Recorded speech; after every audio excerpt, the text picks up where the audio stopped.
ಎಲ್ರಿಗೂ ನಮಸ್ಕಾರ ಪ್ರಿಯ ವೀಕ್ಷಕರೇ, ನನ್ನ ಗುರು ಪರಂಪರೆ ಯೂಟ್ಯೂಬ್ ಚಾನಲ್ಗೆ ಸ್ವಾಗತ. ನಾನು ನಿಮ್ಮ ಕೃಪಾ. ಇವತ್ತಿನ ವಿಷಯ ಏನಂದರೆ, ಎಷ್ಟೋ ಜನಕ್ಕೆ ನೀವು ನೋಡ್ಬೋದು ಗ್ಯಾಸ್ಟ್ರಿಕ್ ಅನ್ನೋ ಸಮಸ್ಯೆಯಿಂದ ಬಳಲ್ತಾ ಇರ್ತಾರೆ ಅಥವಾ ಸಮಸ್ಯೆಯನ್ನು ಅನುಭವಿಸ್ತಾ ಇರ್ತಾರೆ.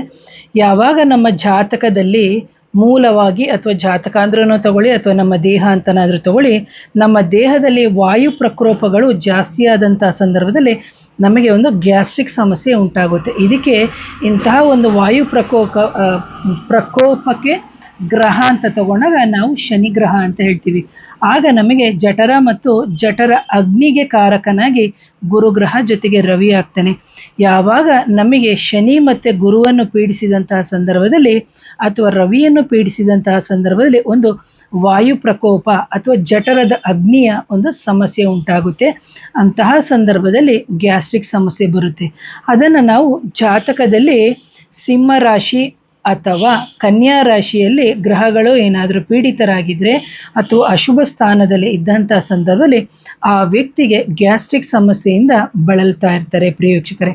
ಹಾಗಾಗಿ ಅಂತಹ ಸಂದರ್ಭದಲ್ಲಿ ನಾವು ಏನು ಮಾಡಬೇಕು ಅಂತಂದರೆ, ಕೆಲವೊಂದೊಂದು ಸಂದರ್ಭದಲ್ಲಿ ಪಾಪಗ್ರಹಗಳು ಬಂದಂಥ ಸಂದರ್ಭದಲ್ಲಿ ಒಂದು ತೀವ್ರ ಒಂದು ಉಷ್ಣ ವಾಯು ಸಮೇತ ಉಂಟಾಗುತ್ತೆ.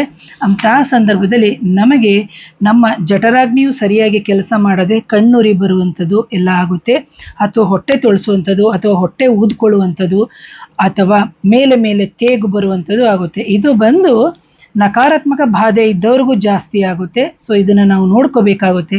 ಇದು ಜಾತಕದಲ್ಲಿ ಶನಿಯ ದಶ ಅಥವಾ ಶನಿಯ ಭುಕ್ತಿ ಅಥವಾ ಅಂತರ ಭುಕ್ತಿ ಇದನ್ನು ನೋಡಬೇಕು, ಅಥವಾ ಗುರುವಿನದ ಅಂತ ನಾವು ನೋಡಬೇಕಾಗುತ್ತೆ. ಅದರ ಜೊತೆಗೆ ಮಾಂತ್ರಿಕ ಬಾಧೆನ ಅಥವಾ ಮದ್ದಿಡು ಕ್ರಿಯೆನ ನಕಾರಾತ್ಮಕ ಶಕ್ತಿನ ಅಂತ ನೋಡಬೇಕಾಗುತ್ತೆ.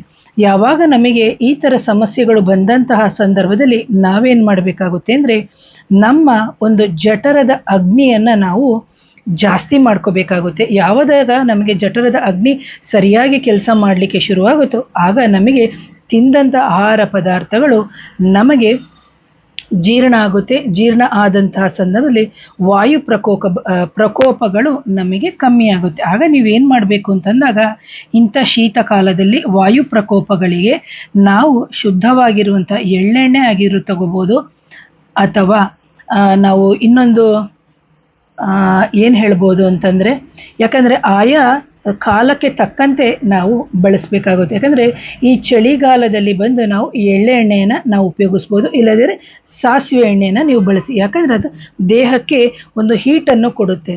ಆದರೆ ನಮಗೆ ಅದೇ ಬೇಸಿಗೆ ಬಂದಂತಹ ಸಂದರ್ಭದಲ್ಲಿ ನಾವು ಕೊಬ್ಬರಿ ಎಣ್ಣೆಯನ್ನು ಉಪಯೋಗಿಸ್ಬೇಕು. ಯಾಕಂದರೆ ಕೊಬ್ಬರಿ ಎಣ್ಣೆ ಬಂದು ತಂಪನ್ನು ಕೊಡುತ್ತೆ. ಯಾವಾಗ ನಮಗೆ ಈ ಗ್ಯಾಸ್ಟ್ರಿಕ್ ಸಮಸ್ಯೆಗಳು ಈ ಚಳಿಗಾಲದಲ್ಲಿ ಜಾಸ್ತಿ ಆದಂಥ ಸಂದರ್ಭದಲ್ಲಿ ಹೊಕ್ಕಳು, ಇದು ಒಂದು ಮನುಷ್ಯನ ದೇಹ ಅಂತ ಅಂದ್ಕೊಳ್ಳಿ.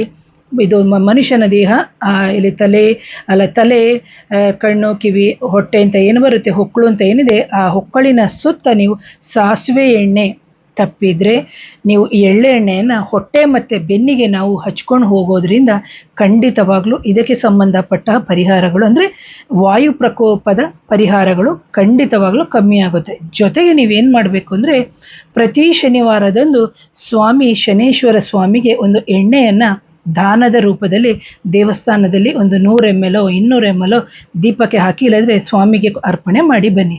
ಜೊತೆಗೆ ಗುರುವಿನ ದೇವಸ್ಥಾನಕ್ಕೆ ಅಥವಾ ನೀವು ಸ್ವಾಮಿ ರಾಘವೇಂದ್ರ ಸ್ವಾಮಿಗಳ ಮಠಕ್ಕಾದರೂ ಹೋಗ್ಬೋದು, ಅಥವಾ ಗುರುಗಳ ಕ್ಷೇತ್ರ ಅಂತ ಏನಿದೆ ಆ ಗುರುಗಳ ಕ್ಷೇತ್ರಕ್ಕೆ ಹೋದಂತಹ ಸಂದರ್ಭದಲ್ಲಿ ನೀವು ಬರಬೇಕಾದ್ರೆ ಅಲ್ಲಿಂದ ಹಳದಿ ಬಣ್ಣದ ಹೂವನ್ನು ನೀವು ಇಟ್ಕೊಂಡು ಬರೋದ್ರಿಂದ ನಿಮಗೆ ವಾಯು ಪ್ರಕೋಪ ಅಥವಾ ಗ್ಯಾಸ್ಟ್ರಿಕ್ಕಿಗೆ ಸಂಬಂಧಪಟ್ಟಂಥ ಸಮಸ್ಯೆಗಳು ನಿವಾರಣೆ ಆಗುತ್ತೆ. ಅದರ ಜೊತೆಗೆ ವೈದ್ಯರು ಹೇಳಿರುವಂಥ ಔಷಧಿಯನ್ನು ತಗೊಳ್ಳಿ, ಅದು ಕಾಲಾನುಕಾಲಕ್ಕೆ ಕಮ್ಮಿ ಆಗುತ್ತೆ. ಜೊತೆಗೆ ಮಾನಸಿಕ ಒತ್ತಡವನ್ನು ಕಮ್ಮಿ ಮಾಡಿ. ಹಾಗೆ ನಿಮಗೆ ಇದು ಅದರಲ್ಲೂ ಸರಿ ಆಗದೆ ಇದ್ದಂತಹ ಸಂದರ್ಭದಲ್ಲಿ ತಾಂತ್ರಿಕ ಮಾಂತ್ರಿಕ ಬಾಧೆಗಳಾಗಿದ್ದಂಥ ಸಂದರ್ಭದಲ್ಲಿ ನೀವು ಪರಿಹಾರಗಳನ್ನು ಮಾಡ್ಕೊಳ್ಳಿ ಅಂತ ಹೇಳ್ತಾ ಇವತ್ತಿನ ವಿಡಿಯೋವನ್ನು ಮುಗಿಸ್ತೀನಿ. ಹಾಗೆ ಯಾರಿಗಾದರೂ ನಕಾರಾತ್ಮಕ ಶಕ್ತಿ ಮೈಯಲ್ಲಿ ನೆಗೆಟಿವ್ ಎನರ್ಜಿ ಇದ್ದಂಥ ಸಂದರ್ಭದಲ್ಲಿ ನನ್ನ ನೇರ ಭೇಟಿಗೆ ಅವಕಾಶ ಇರುತ್ತೆ. ನನ್ನ ವಾಟ್ಸಪ್ ನಂಬರ್ ಬಂದು 70198065ಗೆ ವಾಟ್ಸಪ್ ಮಾಡಿ. ಹಾಗೆಯೇ ನನ್ನ ಮಾಂತ್ರಿಕ ತರಗತಿಗಳು ಆರಂಭ ಆಗಿದೆ. 30/1/2025 ಜನವರಿ 8 ಗಂಟೆಗೆ ಗುರುವಾರ ಆನ್ಲೈನ್ ತರಗತಿ ಇದೆ. ತರಗತಿಗೆ ಬರಲು ಸಾಧ್ಯ ಆಗದೇ ಇದ್ದವರು ಆ ಸಮಯಕ್ಕೆ ಗುರುವಾರ ಅಂತ ಹೇಳ್ಬಿಟ್ಟು PDF ಮತ್ತು ವಿಡಿಯೋನ ನೀವು ಅಮೌಂಟ್ ಪೇ ಮಾಡಿ ತಗೊಳ್ಳಿ ಅಂತ ಹೇಳ್ತೀನಿ. ಒನ್ಸ್ ಅಗೇನ್ ಥ್ಯಾಂಕ್ ಯು ಪ್ರಿಯ ವೀಕ್ಷಕರೇ, ನಮಸ್ತೆ.